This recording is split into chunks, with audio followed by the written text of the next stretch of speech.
C'est la nuit, je vais mettre un peu de lumière.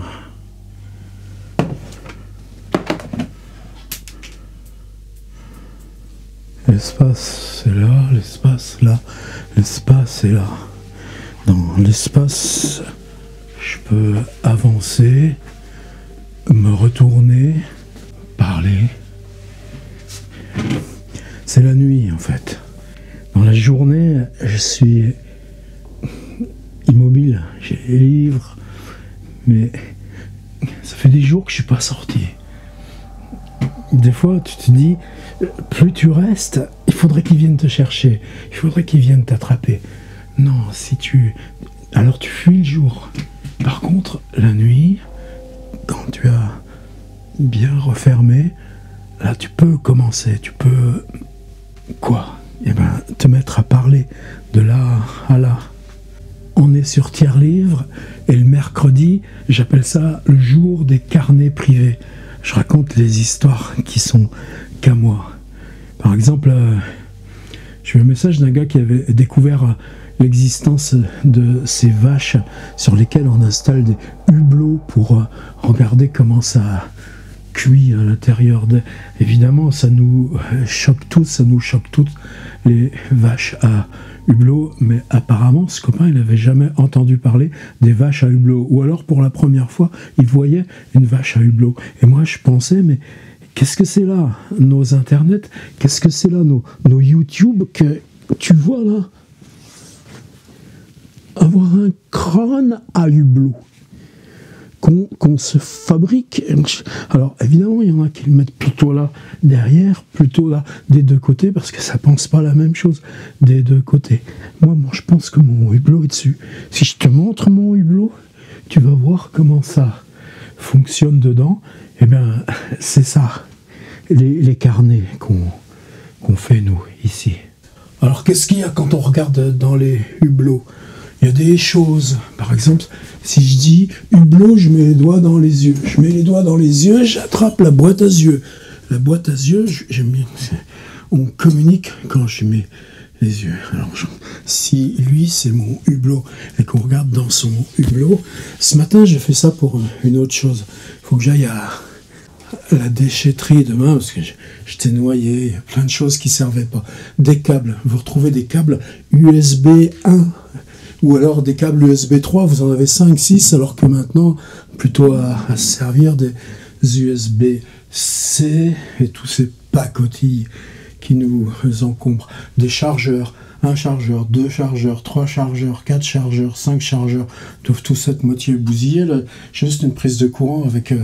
c'était au mois d'août, un petit gamin qui dit « Tu peux me prêter ton cube ?» Je savais pas ce que c'était qu'un cube. J'ai dit, mais j'ai un cube. Ouais, ton cube, prête-nous ton cube. Ouais, c'était ça le cube. Ouais, c'est des tout petits trucs 2 ampères avec les sorties USB. Et puis, c'est passé dans le langage courant. Et donc, en regardant dans mon hublot, ce matin, qu'est-ce que j'ai trouvé dans les choses amenées à la déchetterie?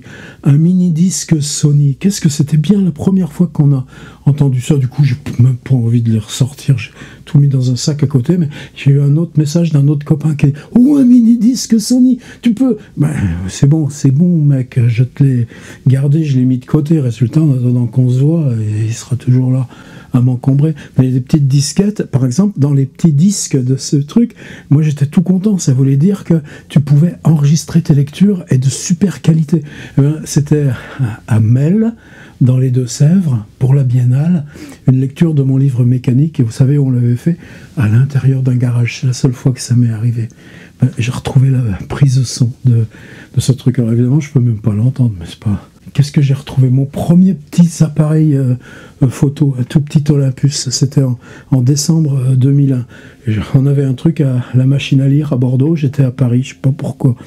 Et à la Fnac Montparnasse, je dis, allez, ça y est, tu prends un appareil photo. Alors tu le prends pas cher parce que tu le culpabilises. Mais j'avais quand même pris ce tout petit Olympus à clapper, et en arrivant à la machine à lire, le premier que j'avais photographié, c'est Pierre Bergougnou. J'ai toujours cette photo, tellement de bazar sur mon site. Bien. Ça, depuis décembre 2001, il y a des... il doit y en avoir 15 000. Maintenant, c'est des problèmes. Qu'est-ce qu'on en fait de toutes ces images? est-ce qu'il faut les sauver, toutes ces images? Et comment dans mes disques, j'ai ces images en à peu près grand format, mais qu'au début, sur Internet, on mettait juste des timbres-poste, qu'il faudrait les retrouver, les recharger en plus grand, mettre un petit coup de Lightroom dessus. Mais d'abord, j'ai pas le temps, et puis j'ai pas envie d'aller retrouver ça. Puis de toute façon, matériellement, ça serait trop la folie. Laisse tomber, point suivant. Ah ouais, mais j'avais pas fini dans mes hublots. J'ai trouvé aussi de ces disques. Qu'est-ce que c'était bien? On avait nos petites disquettes de 2,5 mégaoctets. Qu'est-ce que vous tenez dans un machin comme ça? Mais pourtant, pour nous, c'était une révolution. Pendant longtemps, dans nos portefeuilles, on avait toujours la disquette avec la dernière sauvegarde du manuscrit en cours. On se reconnaissait, les possesseurs d'Atari, parce que dans nos portefeuilles, on avait la disquette du dernier manuscrit en cours. Et puis sont arrivés des petits lecteurs d'une marque Yomega, le Zip Yomega. C'était des grosses disquettes, mais c'était joli, de toutes les couleurs, comme des petits bonbons. Et puis là, vous pouviez mettre 250 mégas. Eh ben, apparemment, j'ai balancé le lecteur, mais j'ai toujours gardé tout ce bazar de disquettes. Ils sont trop jolis. Il y avait tout ça ce matin, ce que j'ai trouvé encore. Mais c'est ça, en fait, dans la tête. Et quand on secoue la tête, si je lui secoue la tête à lui, mon pote, là, on les entend qui secouent, tous les trucs, tous les machins dont on n'a pas besoin, tous les machins dont il faut se débarrasser. Et si vous regardez dans l'hublot, eh ben, vous voyez tous ces trucs qui cognent, qui secouent, et que de temps en temps, l'avantage du hublot, c'est que tu l'ouvres, tu renverses la tête, ça te ressort. Et on est tellement encombré de tous ces objets. C'est parce que c'est des choses? Non, les choses sont tellement belles quand elles sont importantes. Est-ce que je l'ai mis par là? Le problème avec les livres qu'on dit papier, c'est qu'on trouve jamais celui qu'on veut. La semaine dernière, je me suis aperçu que dans tous ces trucs d'atelier d'écriture, j'avais perdu, c'est souvent perdu, c'est pas grave. Quelqu'un le prend, le lit, oublie de le ramener, ou alors tout simplement le met dans l'espace antérieur de Traçard. C'est que des petits blocs, c'est sur ces objets qui avaient de la permanence, qui avaient de la durée, qui étaient d'avant vous, qui continuaient après vous, et donc votre vie traversait l'objet. Maintenant, c'est fini. Du coup, comme c'était sur Recycle Livre, les machins d'occasion, il n'y a que là qu'on les trouve, les livres importants. J'ai celui-ci tardif, instantané, que je connaissais pas en fait. Et là, de quoi il parle? D'un petit coin de terrasse, d'un bout d'escalier. J'ai beaucoup de respect pour Jean-Loup Traçard. Ah ouais, mais là, on est les carnets, on parle pas des lectures. Où avais-je mon hublot à objets? C'est la dernière fois, en parlant comme ça dans ces carnets, je parlais de cette problématique que oui, on est fier, je suis fier de faire mes livres, ça me rend indépendant de faire mes propres livres. Mais du coup, on est tous à produire des super choses artisanales, mais dont personne ne veut. Alors, ce serait pas bien grave si on le mettait chez les éditeurs. Personne n'en voudrait mieux. On aurait peut-être un article comme ça dans un journal. On serait peut-être invité une fois à la radio. Mais dans le grand tambour de machine à laver que c'est devenu la littérature marchande, ça ne changerait pas grand-chose pour l'économie. Mais c'est ce truc de dire, ce franchissement d'entrer dans le livre. Comme ça devient de plus en plus un espèce de petit tunnel. Vous savez, comme ceux qui font de la spéléo, là, qui te disent « Ouais, d'abord, tu dois faire 5 mètres, tu as 30 cm de haut. Déjà, moi, je sais que je passe pas.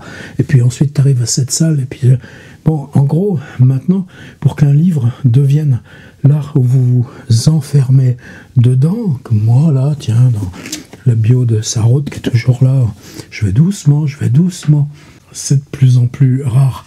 Et donc j'avais dit, oui, mais la question c'est qu'une chaîne comme ça, comment tu la fais vivre? Avec ton matos, avec tout simplement le fait que le temps que tu passes à faire du montage, tenez là, tous mes petits post-it, vous les voyez pas, mais il faut faire des devis, il faut faire des... Comme j'ai fermé, puis que la journée... Non, la journée, je me cache. Si je me cache, ils viennent pas me chercher. Et la nuit, je peux me réveiller. Ils sont partis. Le monde au travail. La littérature, c'est comme ça qu'on l'a fait dans nos bulles. Il faut que le monde soit fermé autour. C'est pour ça que ça me plaît les internets. Parce que de nuit à nuit, nous on passe. Vous êtes forcément d'accord si vous êtes là qui est partagé. À quoi ça sert? Il faudrait qu'on trouve d'autres moyens de se partager les 3 sous qu'il nous faut pour changer nos petits appareils photo, mettre des loupiottes qui ne soient pas des trucs à 20 balles de maçon pour les chantiers. Encore que justement ça me plaît à cause de ça. Que je sois dans un chantier souterrain de construction avec des loupiottes qui sont faites pour éclairer les caves. Ma cave existe là parce qu'elle est éclairée avec des lampes de cave. Alors, je les vois bien venir, les commentateurs. Cave toi-même. Bon, c'est pas si dérangeant. On s'en prend tellement dans la figure de toutes sortes. Et ben c'est ça sur quoi les gens ont le plus réagi dans l'autre carnet. J'avais dit que les Rolling Stones venaient de sortir, c'était sur l'Instagram de Mick Jagger, des super chaussettes marquées Rolling Stones. Et qu'en même temps, qu'est-ce que je découvre, je sais pas si c'était sur Twitter ou autre, que les Beatles aussi venaient de sortir pour Noël des chaussettes marquées Beatles avec des couleurs. C'était la fête aux chaussettes. Et les gens, ils ont réagi là-dessus. Eh ben vas-y, fais-les tes chaussettes. Tiers-livre, les belles chaussettes. Tiers-livre, les belles chaussettes. Et que ça vendrait des chaussettes. Et que tout le monde prendrait des chaussettes alors que les livres et tes livres, ils en prennent même pas. Et ils en veulent même pas. Puis là, moi... Bah non, j'arrive pas. Tiens, qu'est-ce qui c'est celui-là? Sébastien Rongier, un livre sur Hitchcock. Il y a quand même un plaisir qui est autre chose. C'est pas un plaisir de chaussettes. Bon, bah, je ferai pas de chaussettes. Et personne prend mes livres. Ouais, des choses qui me tracassent un petit peu en ce moment. Alors, oui, j'ai des livres. Là, je vais faire une vidéo sur celui-ci qui s'appelle Parking Peggy, qui me plaît extrêmement. Alors le soir, souvent, j'emmène mon paquet. Je commence par un peu de lecture à la lampe, mais à un moment donné, c'est ça. Est-ce que c'est de ta faute ou est-ce que c'est bien? C'est de la lecture terminale. Vous ne pouvez pas passer à travers. Donc je reprends et j'ai le prétexte de dire j'emmène l'iPad parce que la nuit, ça me fait une petite lumière.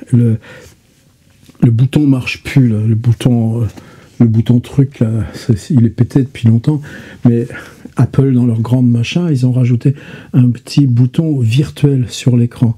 Donc j'arrive à rattraper et ça me donne l'heure, et si je dois me réveiller le matin, ça me réveille le matin. Eh ben, ça veut dire que tu vas regarder un petit poil, tiens, t'as pas un petit truc sur Facebook, il n'y a pas grand-chose de toute façon le soir. Mais cette question de quitter la connexion, ça veut dire que à la fois j'ai décidé dans ma vie que le soir je monte avec un livre et mon Kindle, mais que je me déconnecte, mais qu'en même temps je triche et que j'y arrive pas complètement quand même. Alors donc, je parle pas ça pour ça, je parle juste pour cette question que l'iPad est là, et je lis beaucoup sur le Kindle, parce que j'ai énormément de trucs. J'achète des trucs numériques, mais surtout ces petits bousins là, c'est de l'éclairage hyper stable, ça fatigue pas, comme c'est pas un écran quoi, c'est du papier électronique. Bon, on va pas reprendre toutes ces conneries là, mais on lit dans la même concentration que évidemment le livre papier. Et donc j'ai une énorme réserve, c'est-à-dire que c'est une vraie bibliothèque parce qu'aussi elle compte des livres que j'ai pas lus. C'est comme ça que ça se définit, une vraie bibliothèque. Non. Et donc le soir, mes lectures non connectées, il y a un peu la lampe, mais il y a surtout ça. Eh bien ces derniers temps, mais c'est devenu récurrent et c'est pour ça que j'en parle. À un moment donné, tu émerges à toi et tu dis « Wow, qu'est-ce que c'est bien ce texte !» ou « Wow, qu'est-ce que c'est intéressant cet article !» Qu'elles sont belles ces images, qu'il est bien foutu ce site. Et tu es là, tu as soit le Kindle, soit l'iPad, ça dépend aussi si c'est des perceptions couleurs, mais aussi si c'est l'idée d'un texte, vous voyez, comme on entend des musiques dans le rêve, des textes qui sont longs, construits, qui vous embarquent, ou alors si c'est la rapidité de l'article, la chose que vous lisez, parce que c'est le blog d'un copain, Jérémy Liron, Arnaud Mazetti, Pierre Ménard, tout ça, enfin, le petit tour du propriétaire qu'on fait tout le temps, et puis des belles images, et puis, en tout cas, il y a toujours cette posture d'avoir l'un ou l'autre. Et là, tu émerges à toi-même en disant, quoi, c'était bien ce truc, et tu t'aperçois que non. En fait, les trucs, tu les avais mis sur la table de chevet il y a à peu près 20 minutes ou une demi-heure avant, que la lumière est éteinte, bien entendu, puisque c'est des outils à lire dans le noir. C'est ça qui est fascinant, la fin de la lampe. Et donc, que les rêves t'ont fabriqué ce truc-là. Les rêves t'ont fabriqué que tu croyais lire, mais que non. C'est simplement que dans cette remémoration du premier sommeil, tu as intégré le fait que ton Kindle ou ton iPad soit le biais qui t'emmène, qui te fait traverser les strates du monde. Ça, c'est un petit peu nouveau parce que est-ce que ça tient à une aliénation supplémentaire? Je crois pas, parce que par exemple, je me souviens quand je lisais Saint-Simon, vous savez, enfin en tout cas ma première grande boucle, la première fois que j'ai lu Saint-Simon en entier, je l'ai lu une deuxième fois ensuite, et là maintenant je picore. Mais la première fois que j'ai lu Saint-Simon, c'est des phrases qui sont tellement compliquées, tellement hypnotiques, que ça m'endormait. Mes proches se moquaient de moi. J'étais celui qui dormait sur Saint-Simon. Mais non, parce qu'au bout de 6-7 minutes, tu réémerges, et la phrase, elle est là, dans son architecture, ça, et t'as ce bout de sommeil qui a repoussé tout ce qui était contraire à la disponibilité, et tu continues, Saint-Simon, et tu le prends.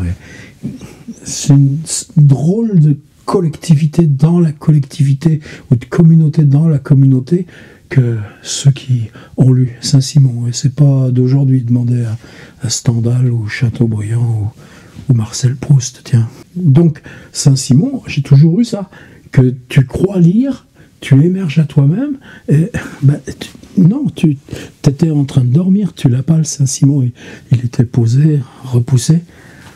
Voilà, c'est une des choses en ce moment qui me fait gamberger, parce que qu'est-ce qu'ils sont beaux, ces textes qu'on lit dans le sommeil, alors qu'on n'a plus ce truc, mais qu'on a toujours ce mouvement de les lire par là.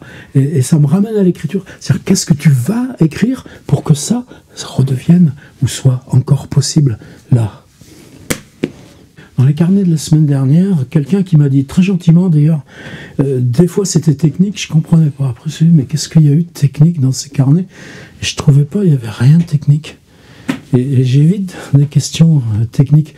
Des fois, les questions techniques, je trouve ça tellement passionnant. Je crois que je ferai une vidéo là, avec le petit appareil photo, juste sur le gros appareil photo.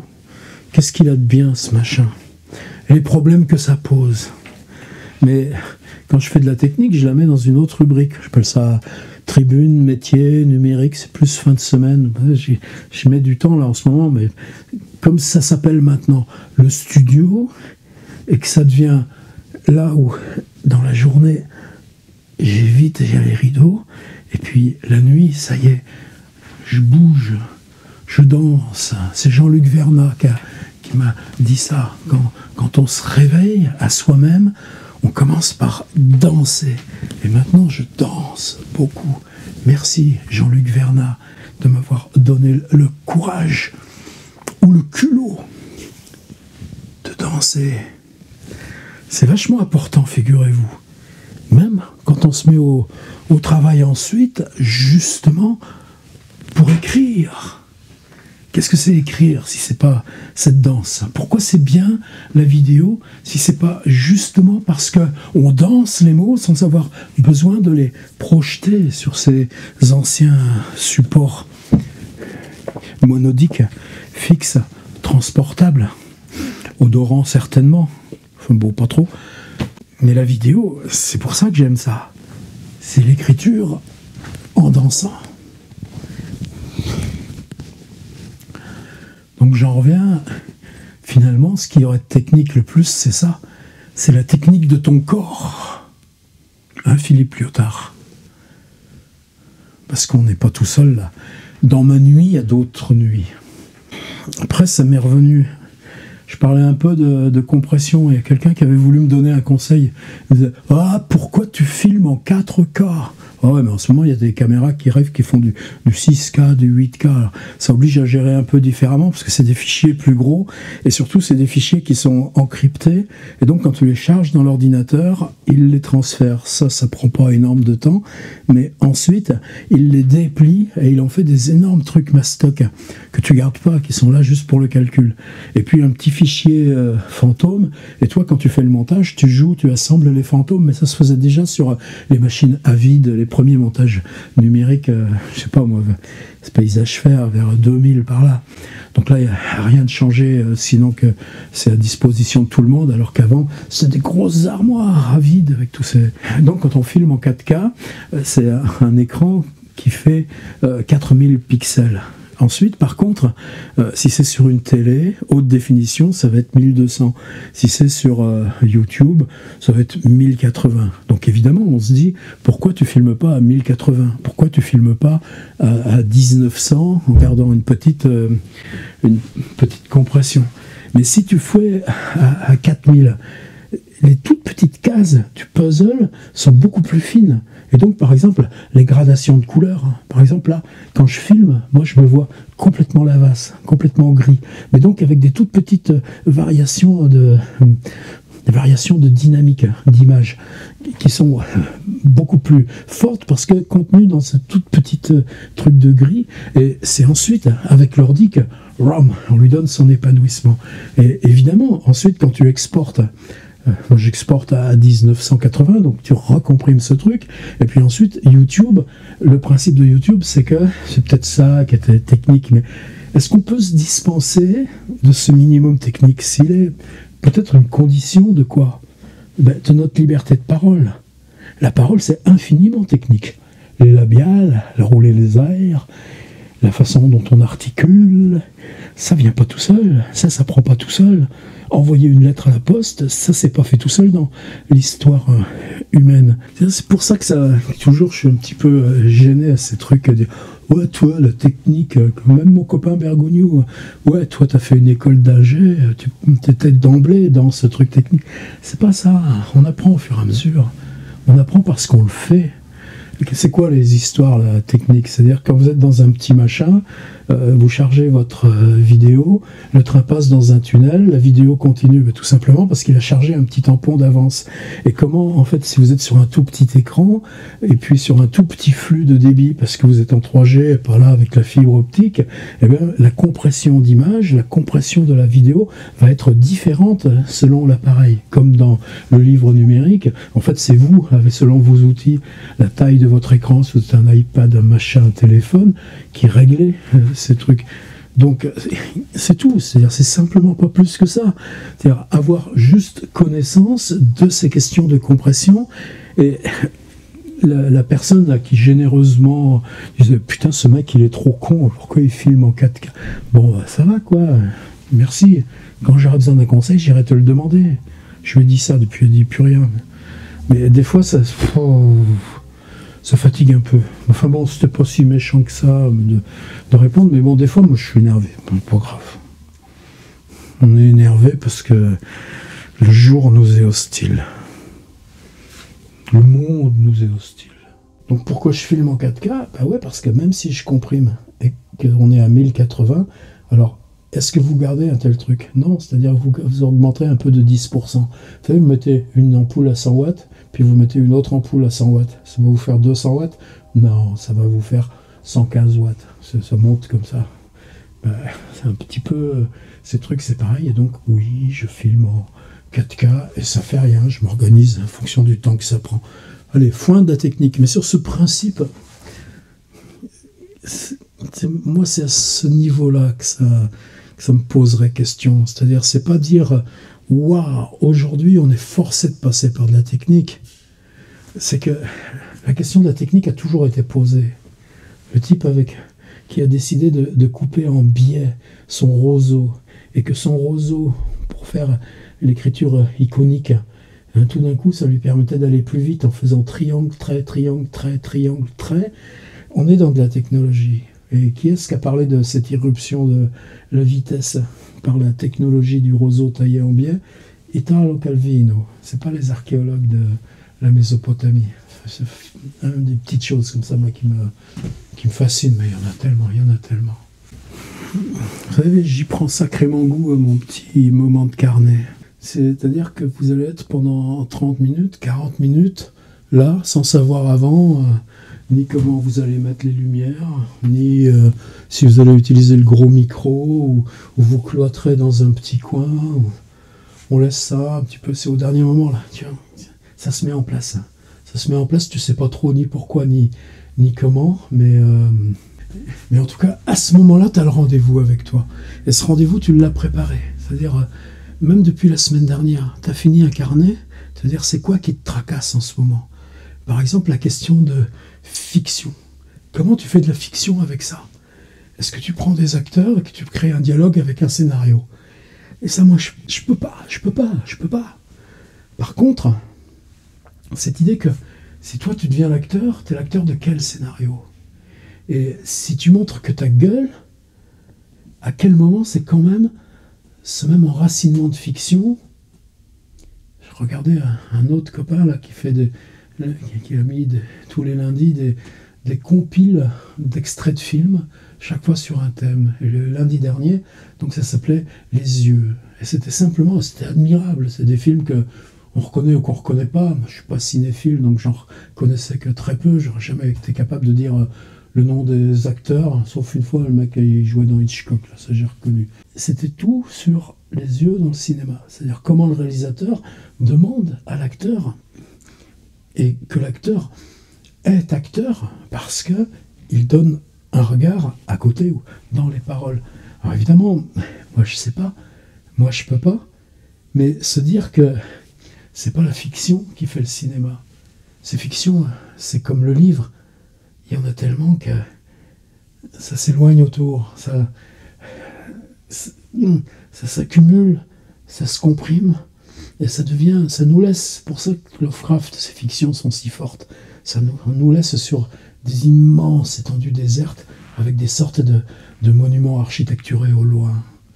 Et ces monuments architecturés, c'est plus la passion de fiction, ce qui nous relie à la fiction, que les narrations elles-mêmes.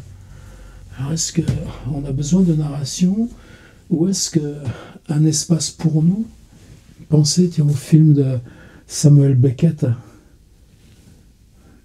avec Buster Keaton qui s'appelle Film, où c'est rien qu'une approche des yeux de Buster Keaton. On le trouve facilement sur le web, sur ubuweb.com, tiens, par exemple. Se dire que dans cette concentration, dans cette densité, dans cette application, on arrive à toucher la pulsion de fiction. C'est pas un terme que je défendrais chez les savants, là. Ce qui fait surgir en nous l'aspiration à la fiction, le besoin de récit. Est-ce que ça, justement, ça aussi dans Kafka, il y a tout le temps ça. Le mec, dans sa chambre, il s'assoit, il écrit. Dans mon hublot, ce matin, j'avais retrouvé mon premier Mac, mon premier MacBook en 1993, c'était génial. Il y avait 45 minutes d'autonomie en noir et blanc. Il y a des trucs qui valsent à l'intérieur. Mais on pouvait aller s'asseoir où on voulait pendant 45 minutes. Et surtout, au lieu des gros ordinateurs, ce truc, on pouvait le mettre sur les genoux. Et c'était comme un livre dans l'autre sens. Mais qu'est-ce que ça a changé? Dans Kafka, c'est quoi les histoires de Kafka? Un homme est dans sa chambre et s'applique à écrire. Il y a la porte. Parfois la porte s'ouvre. Entre une figure. Des fois, c'est quelque chose qui le menace au-dessus de sa tête. Vous savez, une épée pendue au plafond, et où qu'il aille dans l'espace de sa chambre, la chose le suit au-dessus de son crâne. Je crois qu'il y a une quinzaine de variations comme ça de Kafka, seul dans sa chambre. Je crois qu'ici, ce carnet, c'est en cela qu'il est peut-être une tentative de fiction. À la semaine prochaine.